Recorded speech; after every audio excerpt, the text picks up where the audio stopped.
It's the fourth quarter here on this chilly Thursday evening in Indiana.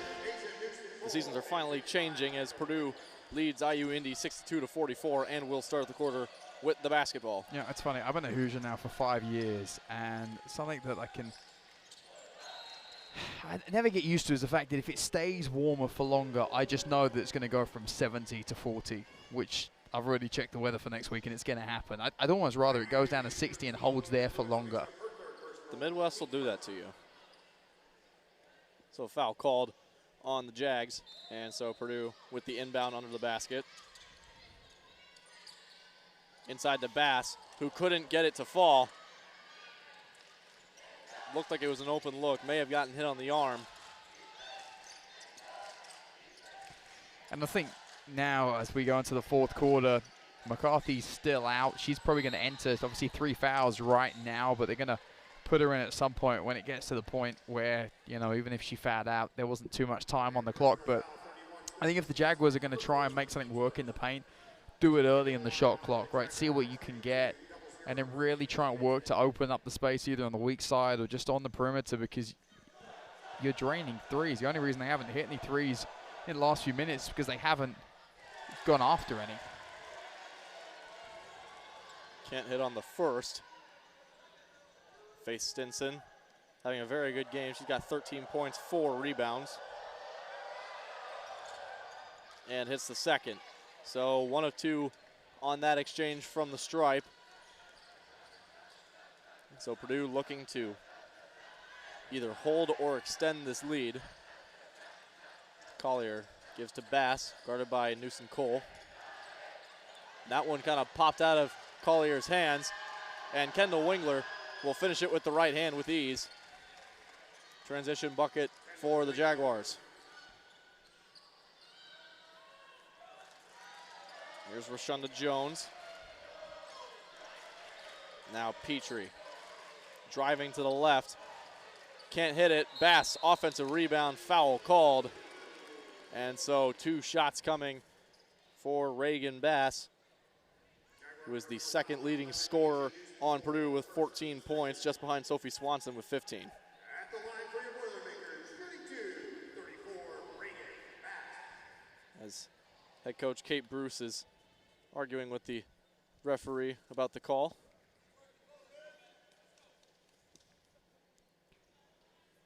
As Bass will hit the first from the line.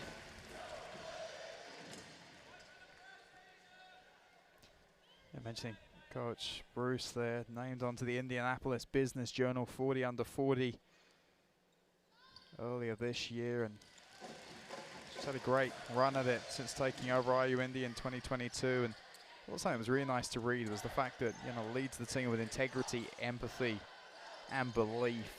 You know, things she wants to see through their play, and I think she really does do a great job of that.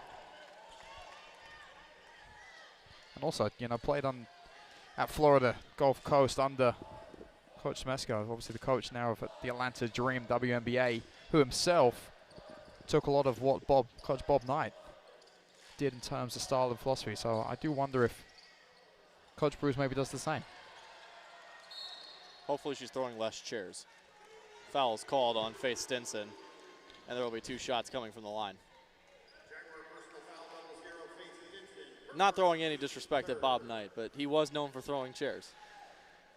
Yeah, Simply a fact. Yeah, sometimes you just go throw a chair. Hey, I've seen Tom Izzo do it. I think it's just a Big Ten thing.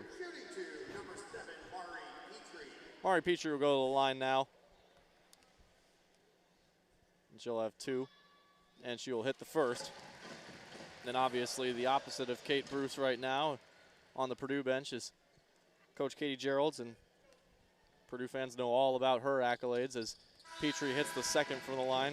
Geralds played her college ball at Purdue, ended with just under 2,000 career points. She's 4th in program history right now. She was the 7th overall pick in the WNBA draft when she came out of college. She's a inductee of the Purdue Athletics Hall of Fame. She just signed a pretty nice contract extension to 2028, 2029. So both head coaches very successful, and obviously celebrating the 50th year of women's collegiate athletics no better way to celebrate that than two just incredible female head coaches of these respective programs as Swanson, that one rattles around the rim and in. Yeah, that one nearly vibrated its way out. Kendall Wingler, the Akron, Kentucky native, is to Nichols Vanette. Blocked out by Petrie. Petrie one-on-one with Stinson, gonna go right at the bucket. Blocked away by Stinson, saved by Jones. Now Bass can't quite get it to fall. Stinson, very good solo defense there throughout that entire possession. But a travel is called on Logan Lewis. A lot going on in that last 15 seconds. But it does end with Purdue getting the basketball as a timeout is called by head coach Bruce. And the Jaguars will talk it over and try to just cut into this lead anytime they can. 7:23 left in the game. Purdue 68, IU Indy 47.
Arena here, the home of Purdue Boilermaker basketball. 68-47, the Boilermakers lead. Obviously a good change of pace from the Notre Dame game last week, where they ended up losing by 40, I think. I can't do math very well, so I apologize. I've already but taken that line, yeah, so now everyone knows that we're both bad at math. Something like that. Good job we can just about use our mouths. Yeah, I apologize. Jones for three. No good.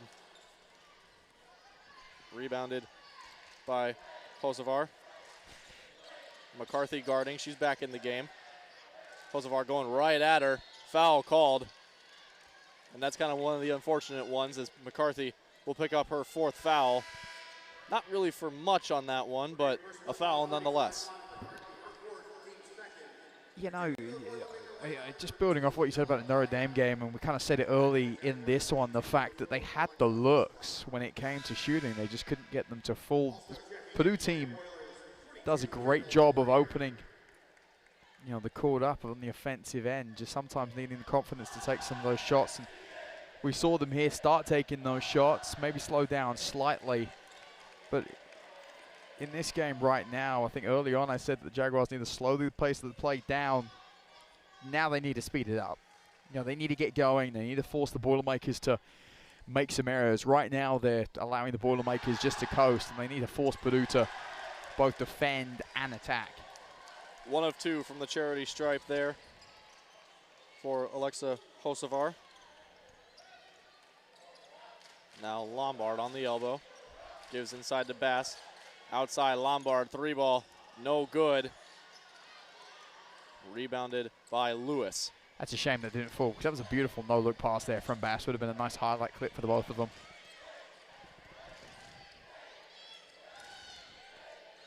So on the perimeter, setting up the offense. Now Stinson, 15 on the shot clock. Kosovar. Wingler got Reynolds to jump, drives all the way in. Can't quite finish it. Foul called. I presume that one will go against Ella Collier. And so now Kendall Wingler will head to the line to shoot 2. Just look like the foul again after the shot had already been put up.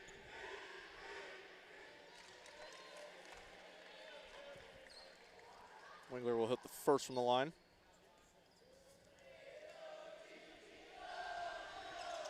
And she'll hit the second. Not distracted by the band's hot to go dance. Collier, now Reynolds. Collier, Lombard wide open in the corner, and she will convert. Destiny Lombard up to 15 points. Now Wingler gonna chase down the baseline, and it'll go out of bounds, and it will be Purdue basketball. She was closed down by 3.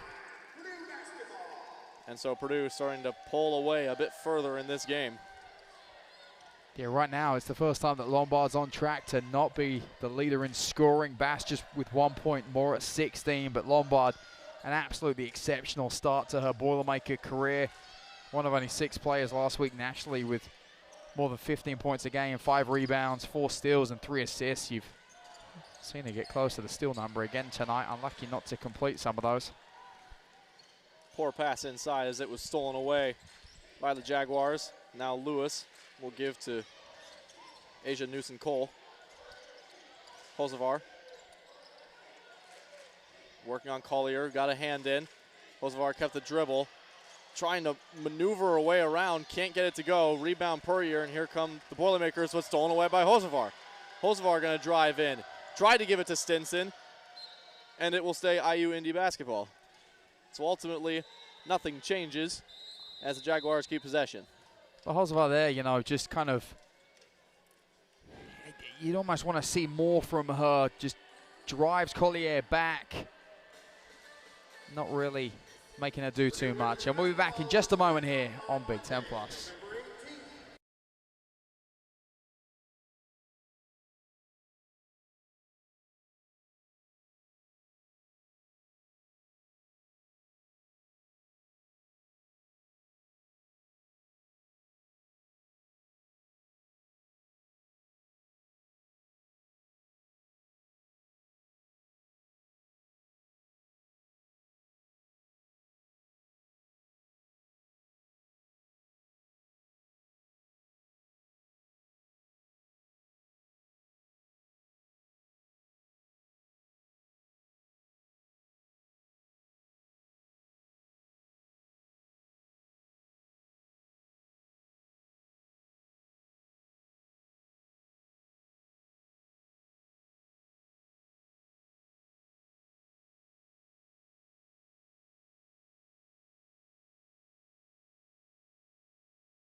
Inside Mackey Arena here in West Lafayette, Indiana.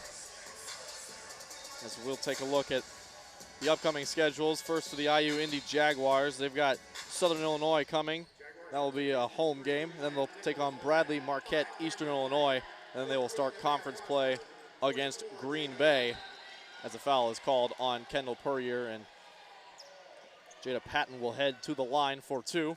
And looking ahead for Purdue, they've got a couple home games. Bellarmine and UT Arlington will come into town. And then they will head on the road to the Elevance Fort Myers tip-off. They'll play Middle Tennessee and South Carolina. And then they'll come back home and play Maine. And then they will start Big Ten play against the Maryland Terrapins.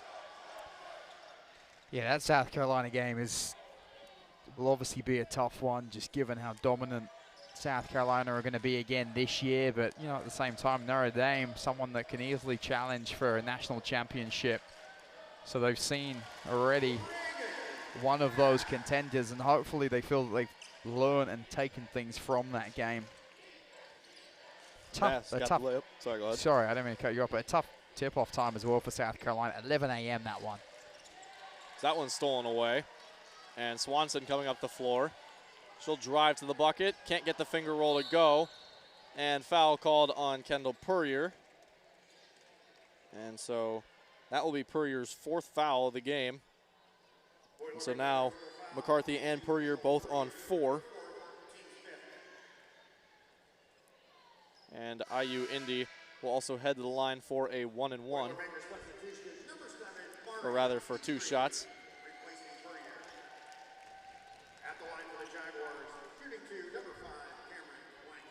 And so Cameron Blank, who is seeing the first couple minutes of her night, she'll hit her first free throw. And those are her first points of the evening. Blank, the senior guard from Rockford, Illinois, as she'll miss the second 1 for 2 from the line. She was a transfer from Rock Valley Junior College. Games last year with this Jaguars team. Didn't get a lot of time in those games. Only 8 minutes per game. Inside, Bass. Can't get it to fall, but she will be fouled, and she'll head to the line for 2. As Bass, if she converts both of these, she'll be up to 20 points. I probably just jinxed that now that I say it, but Probably did, honestly. what can you really do? But also one rebound, from the double-double. Well, these are her most points tonight in her early Boilermaker career. Swanson also having a great night, 17 points. It's someone who's going to have to be consistent throughout, especially the early part of the season. And Lombard as well, just been the absolute kind of rock-solid defensive player through these first 3 games. So in spite of my saying it, she does end up hitting both from the line, and she is up to 20 points for the game. As that one stolen away by Swanson, but she couldn't dive on it and save it. So it'll be Jaguar basketball underneath the hoop for the inbound. The Jaguars have not had a field goal in 5 minutes and 36 seconds. Which is honestly, I guess, most amazing given how automatic they are from deep. It just doesn't feel like they've taken many of those shots, whether it's because the Boilermakers have done a better job getting pressure on the outside. Patton is fouled by Bass, and she'll head to the line for 2 shots. It just feels, you know, that the Jaguars had a lot more space in that mid-range area, kind of the latter part, or I guess the early part, excuse me, of the second half, latter part of the first half. And since then, whether it's not running enough plays or runs off the ball, they've allowed the Boilermakers kind of just to stand there, and, you know, like we saw with Hocevar and Collier going against each other before that earlier timeout, and allow the Boilermakers just to stand in the same position and defend easily. So Patton hits both from the line. She's 5 for 6 from the day from the stripe, as that pass was intercepted by Patton. And here come the Jaguars up the floor, looking for an option. Gives to Foster, who is fouled. And so Jaguars back to the line for 2 more. And you definitely see it there when the Jaguars do speed up in transition. Lots of players finding themselves. And I think, you know, as you get to 3 minutes to go, get some quick transitional play and take a deep shot high in the shot clock area and just see what happens. And with the way they seem to shoot, probably a high chance it goes in. And that one rolls around the iron and falls for Foster. She's 1 of 6 from the field, including 0 of 3 from deep as Foster hits the second, so 2 for 2 from the line in that trip. IU Indy shooting a respectable 16 of 21 from the stripe. A very good 8 of 19 from 3, but the overall field goal percentage is down 16 of 47 as that one's into Bass, and she's got 22. Really nice job by Petrie to come and clean up the mistake, because that pass to her was in an area she was not.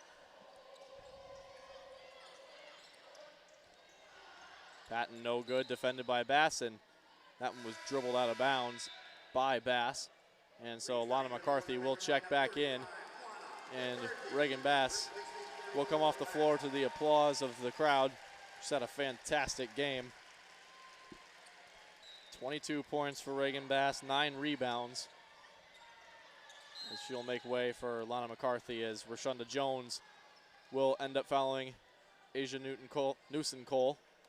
And now she'll head the line for 2. Yeah, Bass, just an exceptional job throughout the whole night. And, you know, add something that maybe Puryear and McCarthy don't in terms of just a bit more speed, right? And she can honestly match them almost physically. I'm going to say almost because Puryear and McCarthy are just so dominant physically. But, you know, Bass can get physical herself and has a lot of speed around the perimeter as well. A really exceptional player, and nice to see her really start getting some points tonight.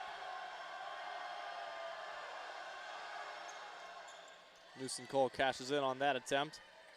So 1 of 2 for that visit. Now Rashonda, seconds to go in the game.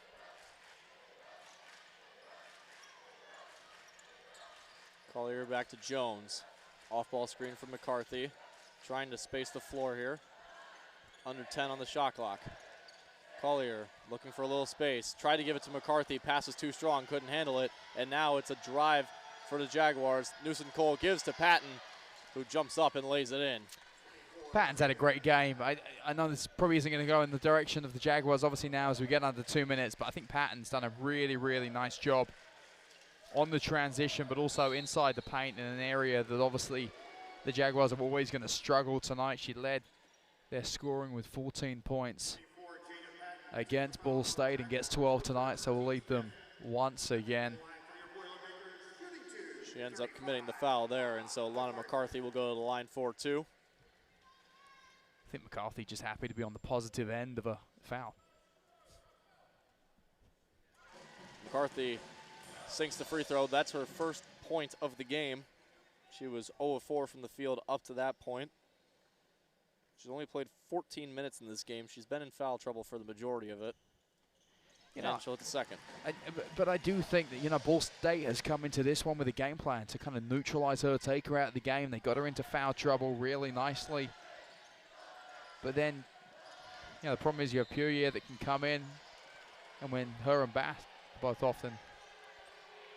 Also, you can send in Bass, as we see the foul there in the 5th one on McCarthy.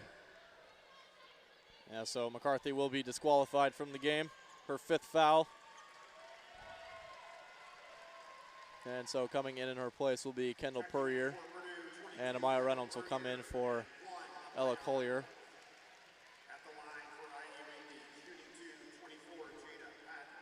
There's a lot to be excited about for Purdue fans on this team. Obviously, a lot of good young players like McCarthy, like Rashonda Jones. Then on National Signing Day just happened. Officially signed 3 new players as Patton will hit the second from the line. Kira Reynolds is one of them. That'll make her part of a trio of sisters on Purdue, along with Mila and Amaya. Avery Gordon, a 6'6" forward out of Brownsburg, Indiana, as Mari Petrie hits that jumper. And Kiona Doustra, 5'9" guard from the Netherlands, going international with that one. All very good players, all 4-star recruits. So Katie Gerald's just rebuilding. I'll say my brother's in Amsterdam as we speak, actually. So, yeah, nice to see a Dutch player coming over here. So Sophie Swanson will pick up the foul. A lot of fouls this quarter from Purdue. That was their 10th of the quarter. And Nevaeh Foster will go to the line, and she'll shoot 2. And she'll hit the first. I think for the Boilermakers, you said it, there's so much promise around this team right now, and I think just understanding early in these games, yes, you're going to be dominant inside the paint, but just because of how hard their schedule is, they need to work outside the perimeter as well. Make sure they're trying to fire it out in these kind of situations as well. Take it in, look at what's open on the outside if it's not working, because, South Carolina, that's a team where they're going to go in as underdogs, especially inside the paint. Petrie finished that one. Foster pulls up from 3. Can't get it to fall. Rebound, Newsom Cole. Puts it back up. Good effort on the glass from Newsom Cole.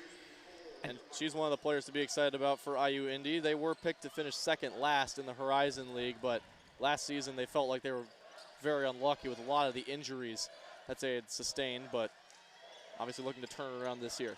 Yeah, I don't think that's something that's going to happen in terms of finishing second to last. I think they're going to finish higher than that. They're an exceptional shooting team when they put the ball up. Finally they start doing kind of what I said they should be doing about 10, 15 minutes ago, which is put up a deep shot high into the shot clock and then work to get the rebound. And, they do that, they get the rebound, they get some points. In a lot of situations, I think the threes would have dropped. So, just sometimes you need to force threes, and in their case, a lot of them go down. So would have liked to have seen them maybe just take some more threes, especially given that throughout this game they've shot over 40% from behind the arc. But just the Boilermakers too dominant inside the paint, especially tonight. And so Roshana Jones dribbles out the clock, and that is it. Purdue emerges victorious here on home court, 83-64 over the IU Indy Jaguars. It was a solid effort from IU Indy. The shooting from beyond the arc was very good today, but just couldn't pull it off over the Big Ten opponent, Purdue. Obviously looking forward, like I said before, Purdue looking forward to 2 more non-conference games, Bellarmine and UT Arlington here inside the walls of Mackey Arena on Keedy Court. And then for IU Indy, they've got Southern Illinois coming up at home on the 16th.